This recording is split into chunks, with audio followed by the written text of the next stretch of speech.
Yes, ready, start. What is national integration?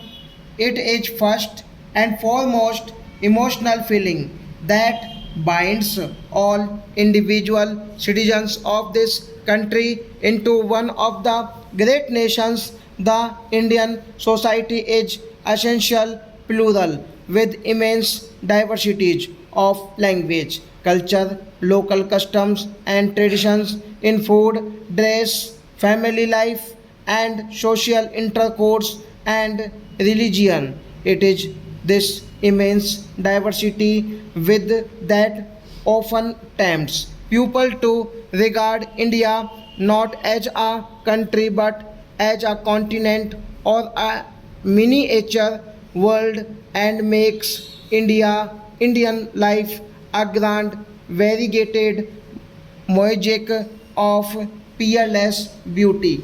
This is our great inheritance which few other countries can boast of, and we must do all that can to preserve its salient and beneficial features. But if we have to live and grow as a nation, we must make every citizen of this country realize the basic underlying unity in all this apparent diversity, and we must also strive to eliminate or reduce to the minimum the divisive forces of communalism, regionalism, and linguism that tend to disrupt or cloud this unity. National integration may be said to have been achieved when the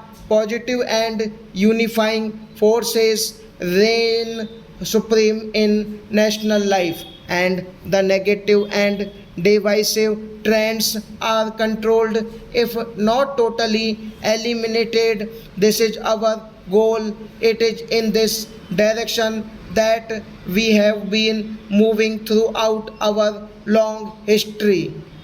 It is, in a way, a long and landless journey to a great distinction, as with liberty, eternal vigilance is the price that we have to pay for national integration as well.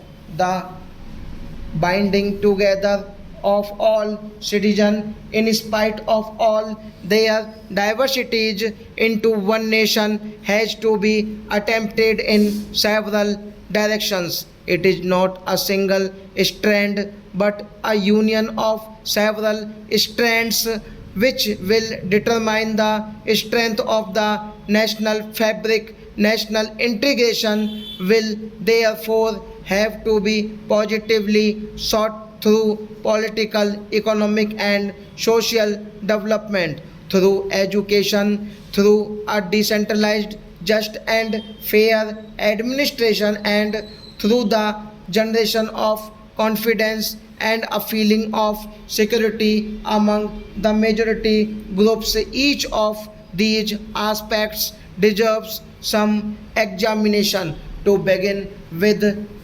national integration is a highly political issue. It is the responsibility of the political system to keep the country together and to provide the leadership for strengthening national integration in all walks of life. The Indian National Congress provided this essential cohesion for the last 90 years. This has been its great service to the people. The relationship between national integration and socio-economic development is also equally close and in fact as mutually interdependent as the chicken and the egg.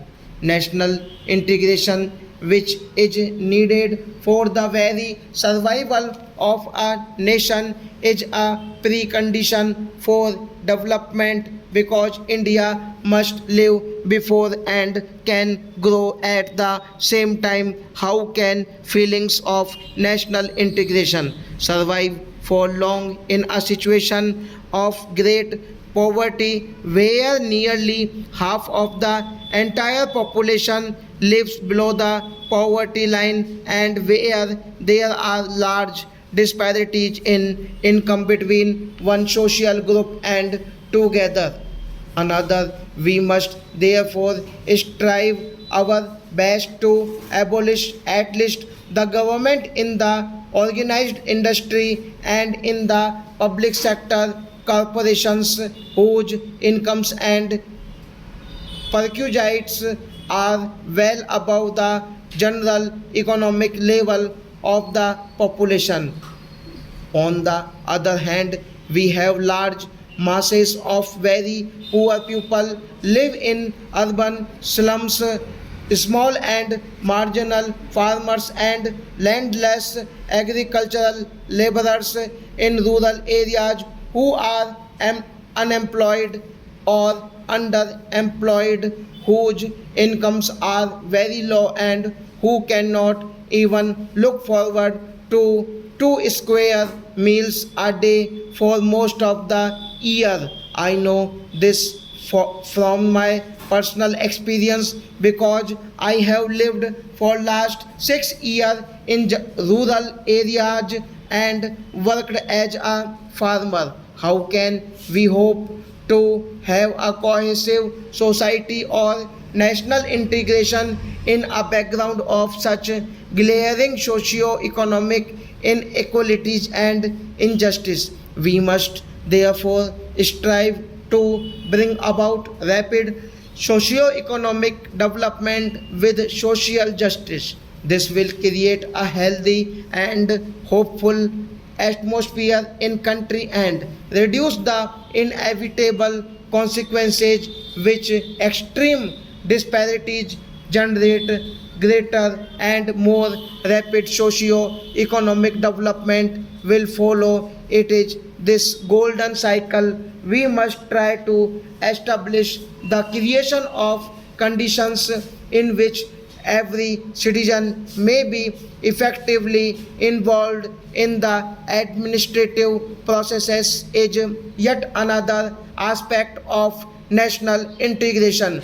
We must endeavor to reorient the administration so that the services are democratized and made more responsible to the needs and aspirations of the common man. It is also necessary to ensure that the common man is assured justice and fair play in all matters which affect his daily life. Even more important are the reforms which will decentralize authority from the center to the states within the constitutional framework and without in any way endangering the fundamental unity of the country. The center and the states are cannot big and small brothers but joint partners in national development. Even more important is the devolution of authority and responsibility right down to the present decentralized system where fewer people tend to take the basic decision for the common man. Stop.